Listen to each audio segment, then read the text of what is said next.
Hello everybody, welcome to another video. It's David Fisher from Immigration Chambers, immigration specialist here in New Zealand.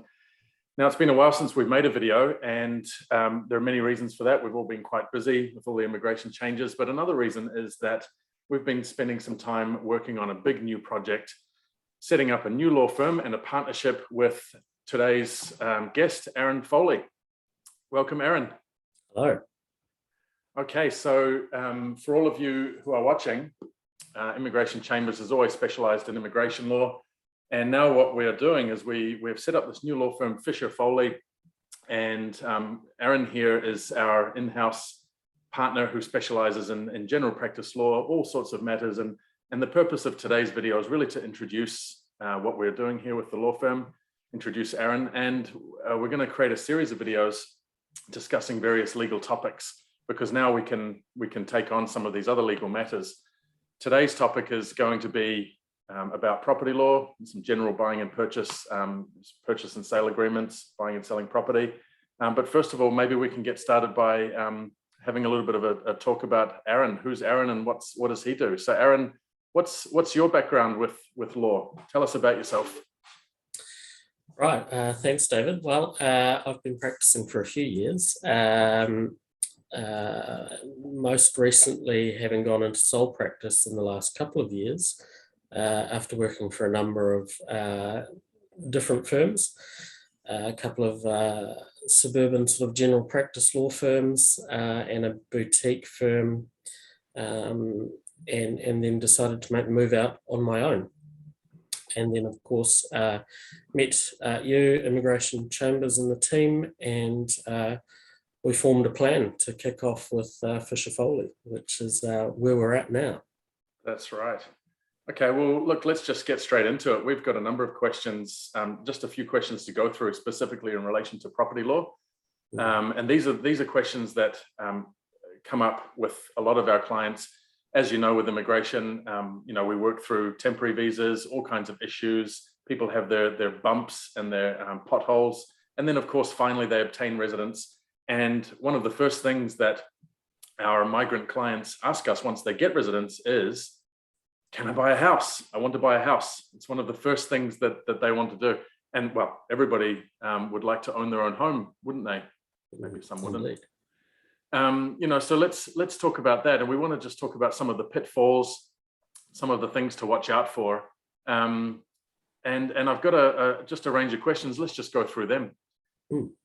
So the first question is, okay, if I'm going to buy a property, do I need to arrange inspection of the property that I'm buying? And when should I arrange this inspection? I'm assuming that this person is referring to building inspections. What would you say about building inspections when buying a property in New Zealand? Look, I think they're a fantastic idea. For most people, purchasing the family home is the largest financial commitment that they'll make in their lives.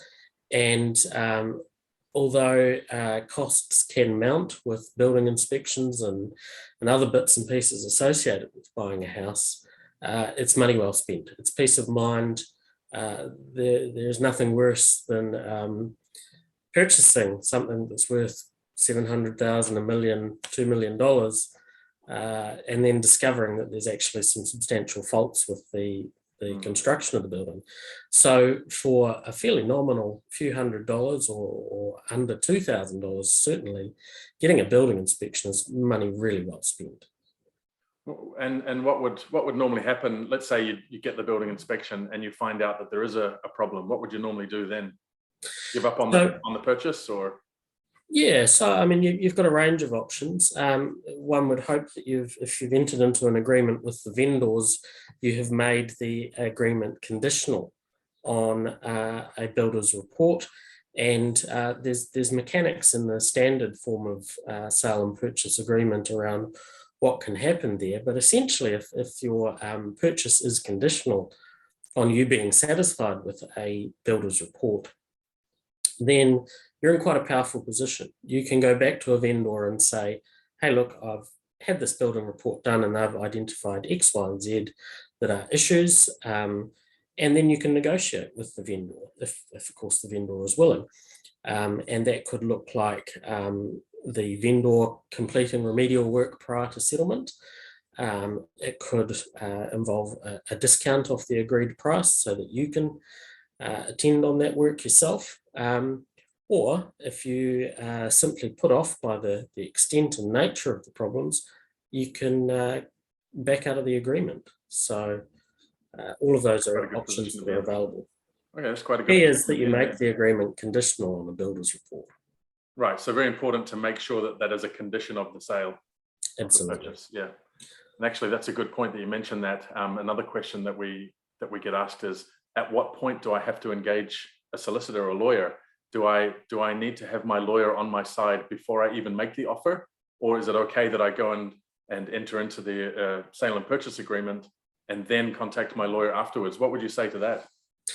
Look, I think my advice would always be to get in touch with your lawyer first. Have a chat, let them know that you're looking to purchase. And, for the sake of probably a 10-minute phone conversation, some key bits of advice will be given to ensure that you're able to protect yourself through the process. And make sure that you're putting the right conditions on the agreement to give yourself the opportunity to check the property over properly and not bind yourself into something that you may in fact want to back out of. So my advice is get in touch first. First, yeah. Well, that makes sense. I guess a lot of people, this is not only the migrants, but all purchasers looking for a property, they have this idea that the moment they call the lawyer, it's going to start costing them $1,000. So would you suggest that maybe it's not so expensive and it's worthwhile to at least just contact your lawyer first up? And what would you do? Would you normally, for that 10-minute conversation, would you then start sending a bill? No, absolutely not. Look, in this day and age, I think the days of turning a clock on and charging for every last word that comes from a lawyer's mouth is well past. And look, we value our clients and the relationships we have. We want to make sure that they are successful in all of their endeavours, and we want to be a part of their journeys. So with purchasing a property, we want to be involved early on to make sure that things are going to go well. Absolutely not. We're not going to send a bill for the first 10 minutes. Fair enough. That sounds good. Maybe a lot of people who are getting charged for those first 10 minutes need to start thinking about finding another lawyer. I think that, as you said, that you're right. In this day and age, there's a kind of a feeling out process that always has to happen before a formal engagement or before you start charging money. And for these types of things, we're in both in the same mindset that it's good to, as much as possible, have a kind of a fixed price arrangement, or at least a range of fees that's going to be sensible, regardless of how much time is involved. Yeah, look, absolutely. And typically, most of our work in this sort of space is on a fixed fee basis. There's always I suppose, a rider that if things get more complicated and we have to spend more time and effort than we anticipated because of a complication, then that might cost extra. But we would always be upfront about that and alert you to that possibility. And 99% of the time, it doesn't happen. Yeah, I guess for our listeners, people who have been in touch with us from the get-go. Yeah, where there's a relationship. So I guess for our listeners who are predominantly migrants who have been applying for visas, they can understand it much like when we apply for a visa and then we get a PPI, or a letter of potentially prejudicial information, some concerns coming from immigration. And whereas your lawyer or your advisor has given you a price for the application, then when this concern letter or PPI letter comes, obviously there's more work. It's a case that's outside of the standard processing, and there's often extra charges for that. It's a similar thing with any area of law, with property as well. Perhaps after you've engaged with the lawyer, you've entered into the contract, something out of the blue comes up, something which is completely unexpected. Then of course, naturally, you would sit down with the client first, discuss what it is, and we would never consider just to send a bill for it. We would always talk about it firsthand. One of our firm's policies is that there'll never be a surprise with our fees. Our clients will always know what they're going to be charged in advance. Yeah, oh, that makes sense. Okay, so here's the next question. This is coming from a listener who says, my wife and I are buying a property together, but I'm the one who has the money for deposit. although she will be helping with the mortgage payments. So what is the best way to state that on a contract? How do we deal with that? And I guess, inside this question is a question that maybe even this person hasn't thought of, which is, okay, should we be entering into some kind of an agreement with each other about how this is treated? Questions come to my mind, such as, okay, when did you get married? Are you married? Are you engaged? Have you got a prenuptial agreement? Is this relationship property? There are lots of questions around that, but let's just start by talking about, okay, how do you put that on a contract? How would you deal with that? So look, it comes down to what the parties want to do and what they're comfortable with. So even if the funding of the purchase isn't necessarily equal, ownership of the property can be equal. Some couples will choose to purchase a property as joint tenants. And what that means is that in the event that one of the spouses dies, there's an automatic right based on survivorship that the property will transfer from the joint names into the survivor's name, sole name. The other basis on which properties can be owned is as tenants in common. And what that does is it sets out the portion of the property that is owned by each of the owners. So that might be half each. If it's an instance where one party's contributing a lot more, it could be relative to that share, or it could be some other number. So there's options like that. I think in those situations, we'd want to talk that through with our clients and particularly understand things like what's the relationship property status of this purchase. Yeah. So depending on the nature of the relationship, it could be appropriate for a separate contracting out agreement to be put in place, a relationship property agreement. For couples, trusts could be appropriate. And if it's not necessarily a couple purchasing, but perhaps say friends or family members, brother and sister or something like that, then it might also be appropriate to have a property sharing agreement in place. It just depends on the circumstances, but we can work that through with clients. So this joint tenants versus tenants in common, this is something which can be a little bit hard to grapple or to understand, but how I think about it is, like, you see this pen, that if you've got two people who want to own the pen, you have to decide, do both people own the entire pen together, or do each of them own half a pen? That's kind of how it is, right? And I guess, yeah, and I guess this is really, these types of things are a little bit complex, and that's again another reason why it's really important to talk with a lawyer before you get into these deals. When you're married and you think you'll be married forever and you'll love each other forever, perhaps you don't think about a relationship property agreement before the marriage or during the marriage. And perhaps when you're buying a property, you think everything will go smoothly, the house will be wonderful and we'll all live happily ever after. You don't think about that there might be actually some rotting in the floorboards. So good point.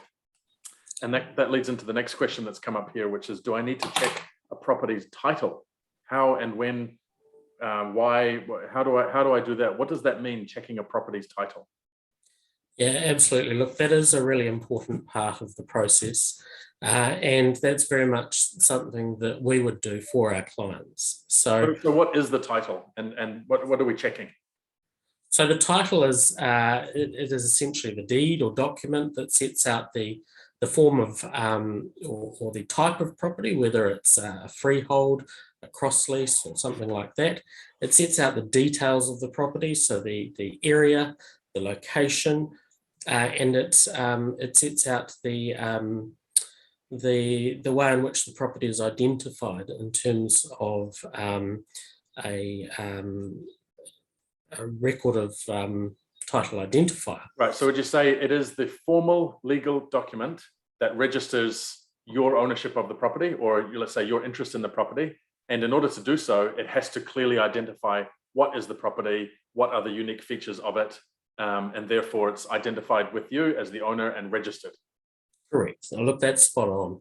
And if you're purchasing a property, we want to make sure that we're all talking about the same thing, that the people are actually selling you exactly what you think you're buying. Like some of our clients, for example, come from countries where land descriptors might be quite loose, Like, for example, it's, over there past the post office, opposite from the temple, out in the villages of some countries. Whereas here in New Zealand, we do actually have specific identifiers of sections and parcels of land, don't we?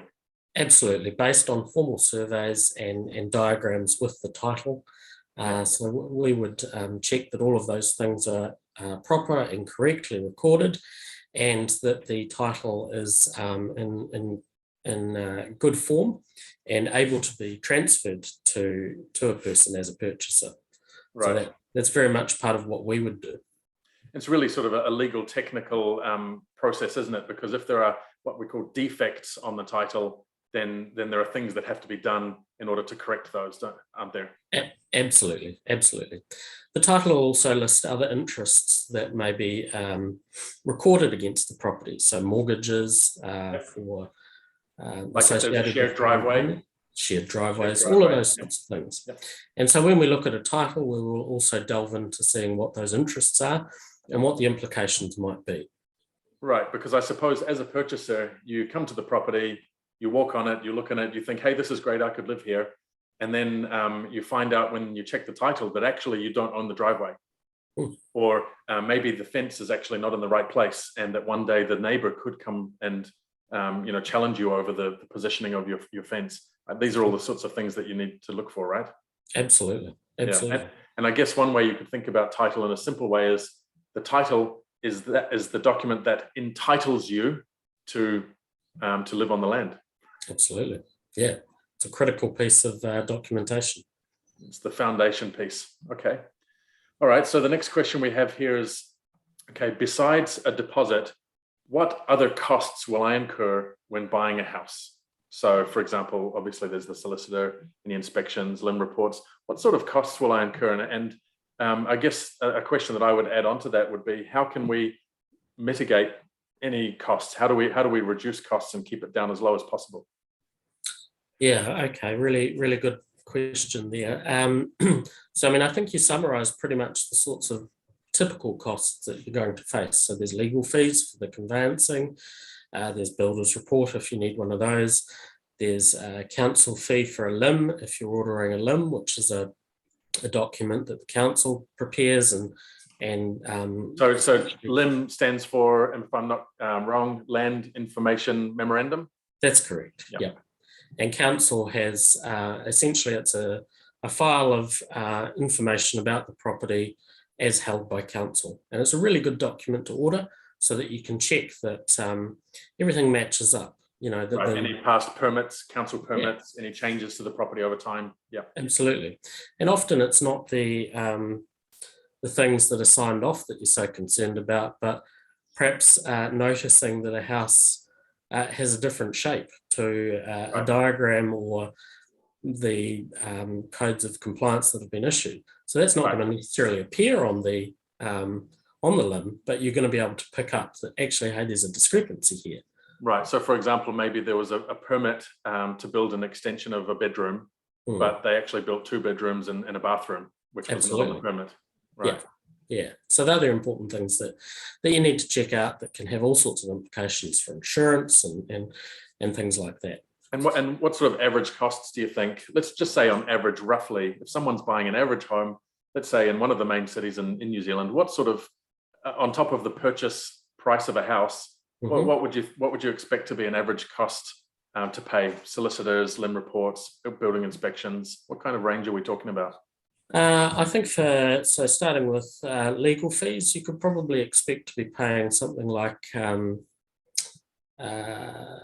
to $3,000, including all of the disbursements and associated costs in reality. The builder's report, generally they seem to be somewhere from sort of $800 to $1,500, depending on the nature and extent, and it's worth shopping around. Yep. And a LIM report, it'll vary depending on where it's being ordered from, which council. So here in Auckland, there's 2 services offered. There's a standard service, which I think is based on a 10 working day lead time, and that's $200 and something odd. Yep. Or there's a 3 working day faster service, which is about $450, something like that. So I suppose if you add on top of that things like a valuation report for the bank and various bits and pieces, an average purchaser should probably budget for up to $5,000 of what we would call closing costs. Absolutely. I think that's realistic. Mm. And often those sorts of things can end up being at least partially funded by borrowings and so on. Not all of those bills will necessarily fall and require prepayment. So it just depends as well. Right. And so a portion of those bills, such as the solicitor's fees, and various disbursements, will all be settled at the time of settlement of the property. And then other things may be paid up front, such as a valuation. Yeah. And I suppose also our viewers should consider talking to a range of different lenders to try to find out who's going to give you the best deal. Because not only are you looking at your interest rate, you want to find out if there are any kickbacks for getting the loan with them. If you're a good borrower, there are plenty of banks who will actually give you an incentive to borrow from them in cash as a contribution towards solicitor fees. What have you seen as a range of contributions from banks for solicitors' fees?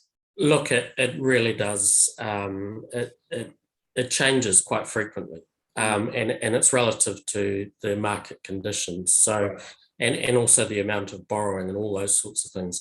Sometimes it's $1,000 or something like that. Sometimes it could be up to 5,000. It just depends. Yeah. Okay. So it's worth shopping around. Worth considering engaging a broker, perhaps, to shop around on your behalf if you don't have the time. Lots of options, and we can talk about those options. And we have plenty of professional contacts and people we can refer you to. Exactly. Yeah, I guess that's a good thing to keep in mind, is that one thing that a solicitor can be is a good point of reference for a professional network. Absolutely. Because we are dealing with, on a daily basis, all kinds of professionals. Absolutely. And look, we're not allowed as lawyers to take any commissions or fees or anything like that from the people who we might pass on details for. So we're doing it based on our experience of, how professional and how effective those people are. Yeah, I guess on the question of cost, I would just add, for our viewers, that you want to try to mitigate your costs as much as possible, but be careful because at the end of the day, spending a few extra dollars to really get the right long-term value can be a good thing.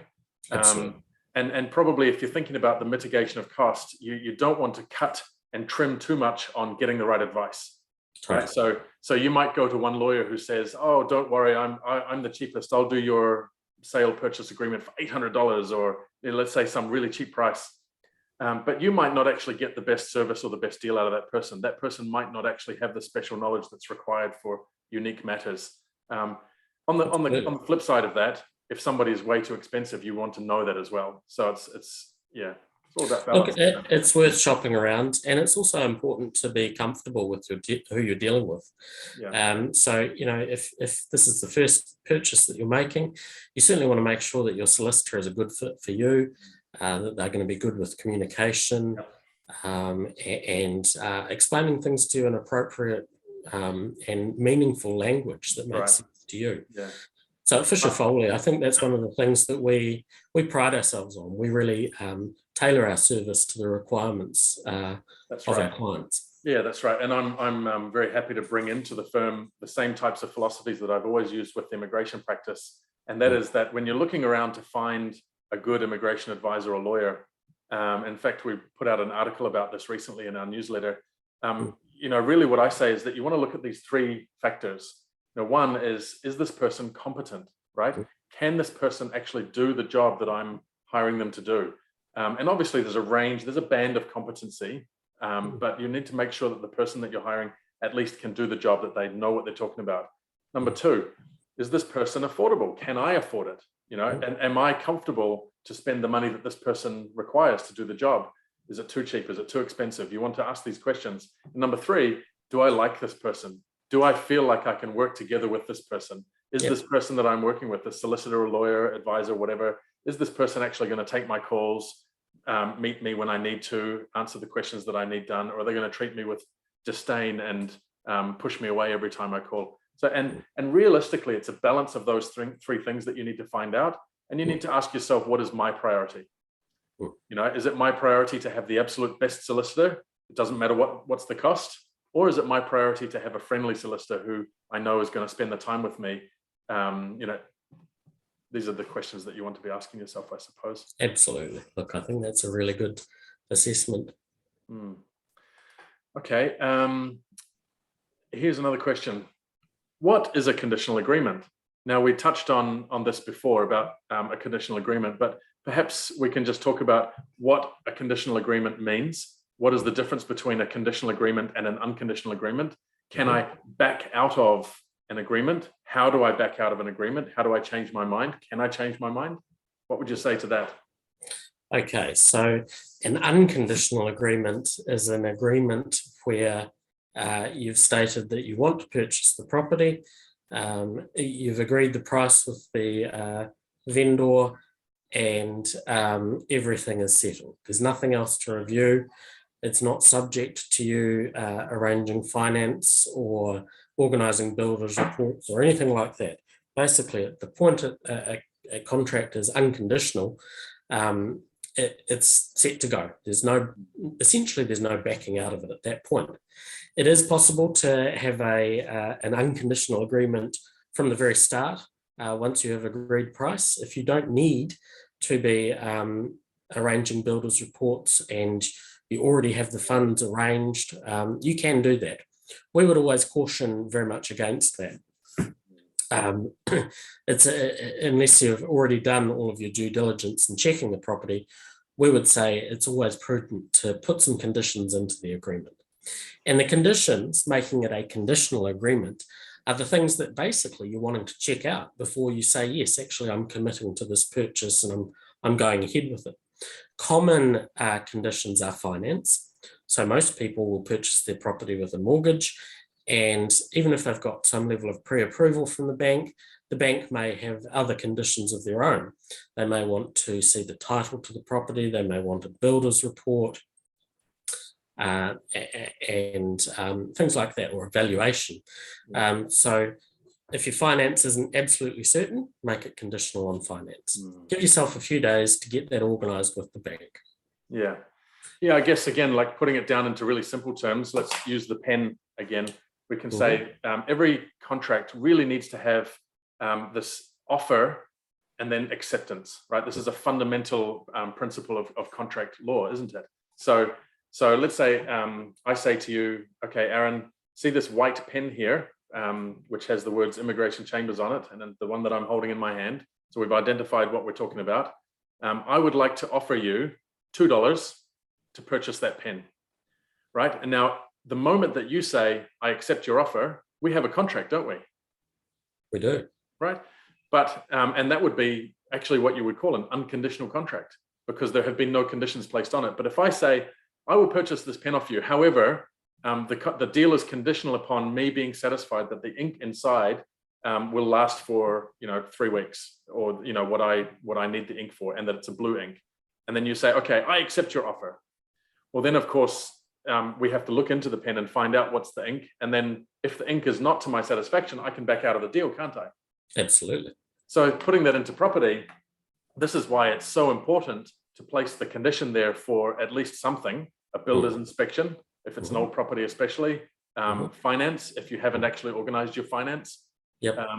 Can we put in a condition that's quite general? Like, can we put a condition that says, subject to satisfaction of my business partner? Look, absolutely. You can go with conditions like that. People often put in conditions that the agreement is subject to solicitors' approval. Yep. I do caution that conditions of that nature aren't an absolute cure-all if you want to get out of the agreement.